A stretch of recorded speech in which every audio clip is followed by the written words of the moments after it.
जनता द्वारा शासन। अब इसके कुछ कैरेक्टरिस्टिक होते हैं, जो लोकतंत्र होता है इसके कुछ कैरेक्टरिस्टिक होते हैं। अगर आप लोग देखना चाहते हो कि हमारे देश में लोकतंत्र कितना है, तो आप लोगों को क्या करना पड़ेगा, जो मैं कैरेक्टरिस्टिक बता रहा हूँ आप उन्हें एक बार देखना राज्य व्यवस्था के अंदर कि वो फॉलो हो रहे हैं या नहीं हो रहे हैं। अगर वो हो रहे हैं तो लोकतंत्र है, और अगर नहीं हो रहे हैं तो लोकतंत्र खतरे में है।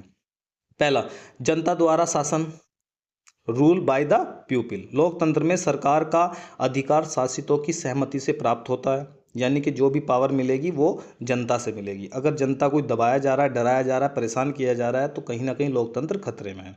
स्वतंत्र और निष्पक्ष चुनाव।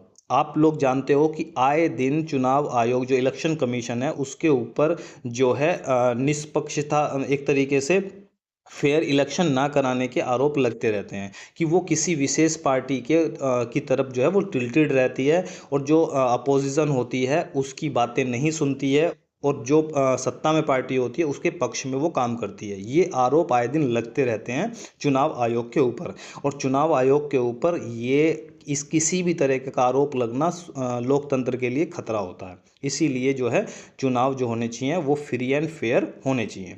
नागरिकों को नियमित प्रतिस्पर्धी चुनाव में वोट देने और अपने प्रतिनिधियों का चुनाव का अधिकार होता है।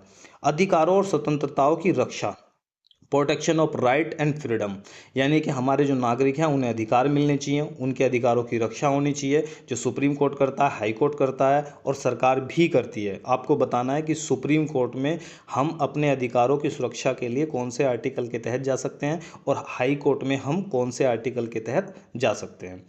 लोकतांत्रिक देश मौलिक अधिकारों और स्वतंत्रताओं की गारंटी देते हैं, जिसमें भाषण, सभा, धर्म और प्रेस की स्वतंत्रता होती है। क्या हमारे यहाँ पे कोई भाषण दे सकता है? बिल्कुल दे सकता है, लोकतंत्र है भाई। सभा कर सकता है? बिल्कुल कर सकता है, लोकतंत्र है। धर्म, धर्म को मानने की, उपासना करने की, विश्वास की, इन सब की आज़ादी है, बिल्कुल लास्ट लेक्चर में हमने पढ़ा था, इनकी आज़ादी है हमारे यहाँ पर, तो इसका मतलब भारत में लोकतंत्र है। प्रेस की स्वतंत्रता, हाँ बिल्कुल, प्रेस की स्वतंत्रता तो इतनी है कि अभी कुछ दिन पहले एक पत्रकार को मारा गया। देखो प्रेस की स्वतंत्रता कितनी है। बताओ कि प्रेस की स्वतंत्रता में भारत की जो रैंक है वो कितने नंबर पे है।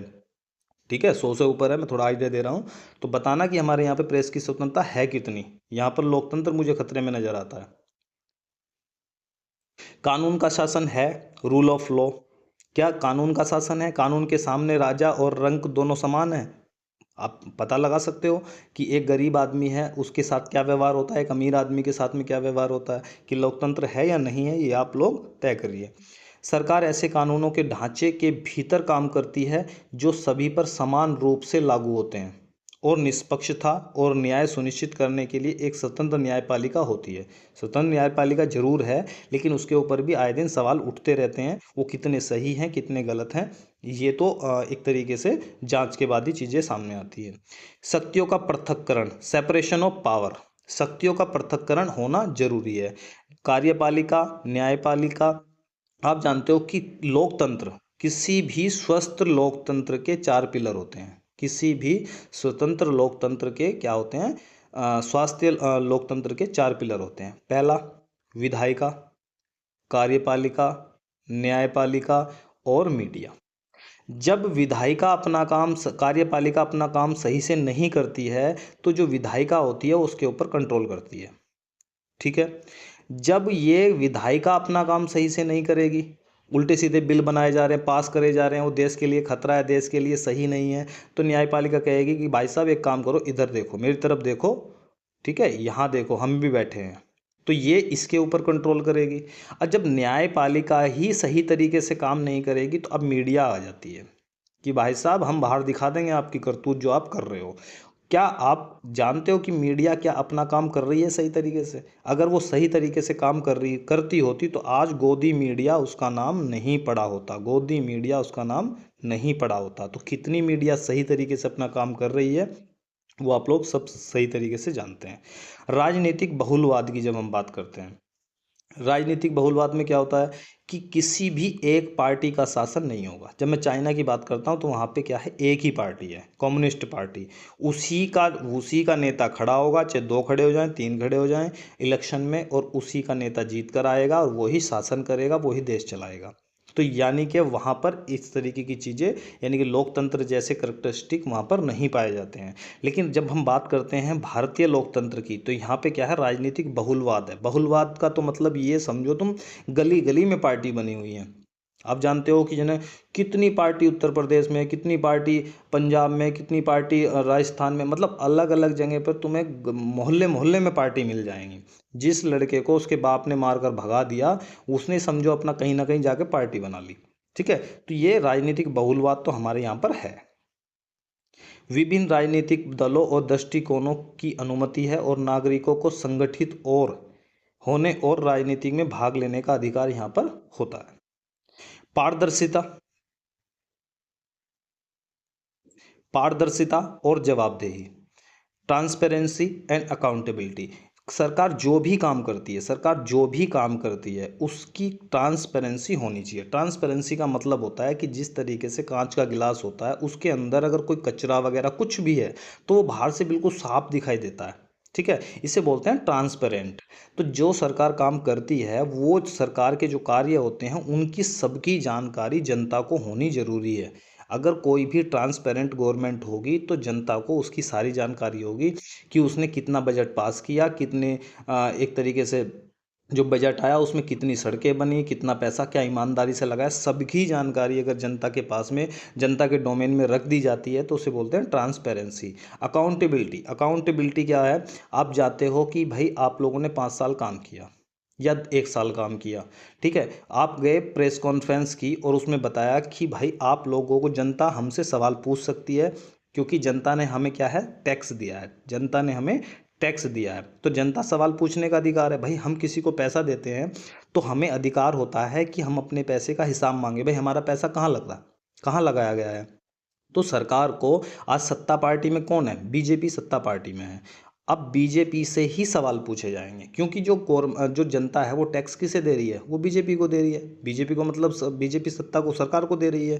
तो जो सवाल किए जाएंगे वो भी बीजेपी यानी कि सत्ताधारी पार्टी से किए जाएंगे।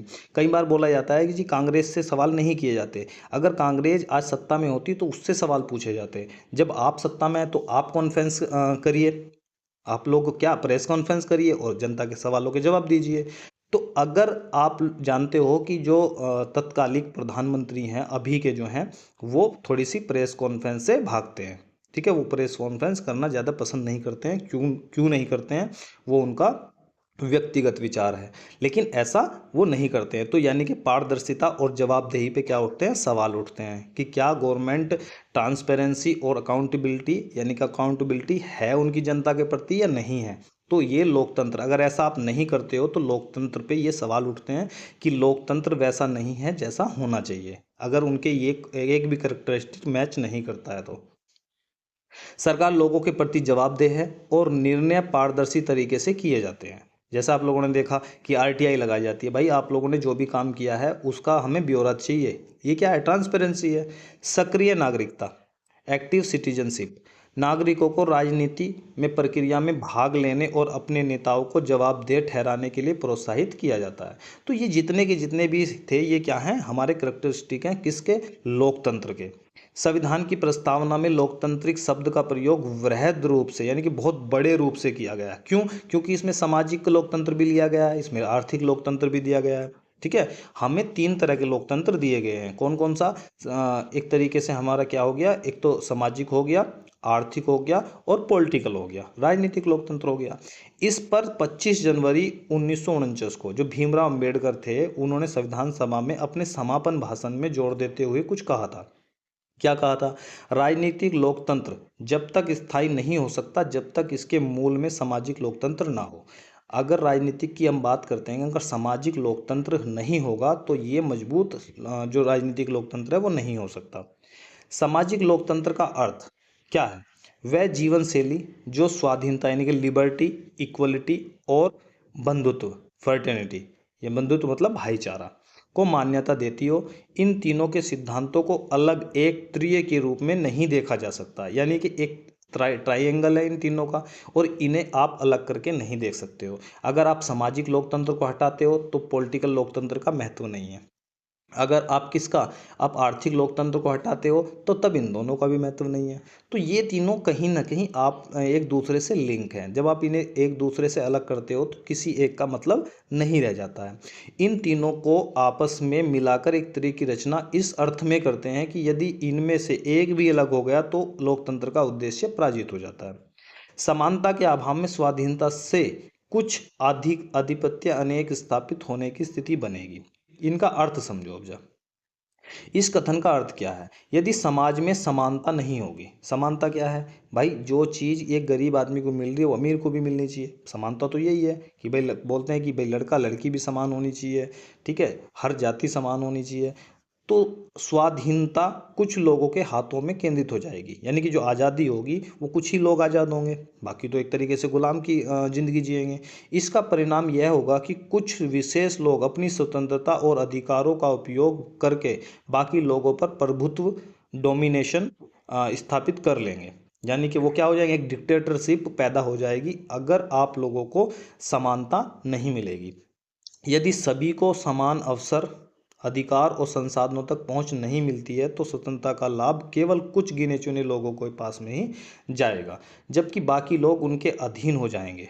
यह असमानता सामाजिक, आर्थिक और राजनीतिक शोषण को जन्म दे सकती है। इसलिए सच्ची स्वतंत्रता तभी संभव है जब सभी के लिए समानता हो। ठीक है, ये इसका मतलब था, भीमराव अंबेडकर का कहना था। ठीक है, तो आज का लेक्चर आप लोगों को पसंद आता है तो वीडियो को लाइक ज़रूर कर दें, दोस्तों को शेयर कर दें, और चैनल पे अगर आप लोग नए हो तो चैनल को सब्सक्राइब कर लें, ताकि आने वाले जितने भी लेक्चर होंगे उनकी जो नोटिफिकेशन है वो आप लोगों को टाइम टू टाइम मिलते रहें। तो मिलते हैं नेक्स्ट लेक्चर में, जब तक के लिए दीजिए हमें इजाज़त। जय हिंद, जय भारत।